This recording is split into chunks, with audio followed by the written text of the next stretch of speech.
for you, kind of, how did it connect you back to your childhood when you work on a project like this? Well, funny you say that. Since Finding Neverland, I've been looking again to make a film that deals with magic realism. Mm-hmm. And I grew up in Switzerland next to a forest, and I had my bear and my stuffed animals, and parents had no TV, so I always went out to play with them and created my imaginary landscape with those animals. But I felt, originally I was on a plane with my daughter. She was watching a Pooh cartoon, and he looks at me and said, "Can you make a movie for me?" And I said, "Why you want me to do that?" I said, "Oh, your movies are too dark. I want to say a kid's movie." And she was 6 at that time. And I said, "Okay, why don't we do Pooh?" I said, as a joke. And I said, "Yeah, let's do Winnie the Pooh." So the stars aligned. 3 years later, we are here. And it really started with her.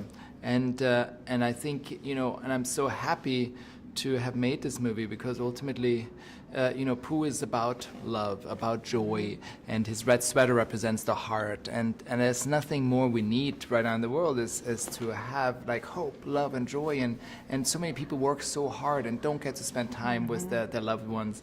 And we're all guilty of that sometimes, that we could spend more time with the people we love because that's really the most important. And I love the, father-daughter bond is so special and so strong. And, you even mentioned your daughter now, but we see in the film that his daughter wants to have this relationship with him. So maybe what's maybe one thing that you do that really helps you bond with your daughter, whether it's, something that you do regularly or an annual tradition or something along those lines? We usually do trips together, and we just adventures. and those little adventures are very special because we're just the two of us, and we go somewhere and we just create art or hike or swim or do something. Yeah.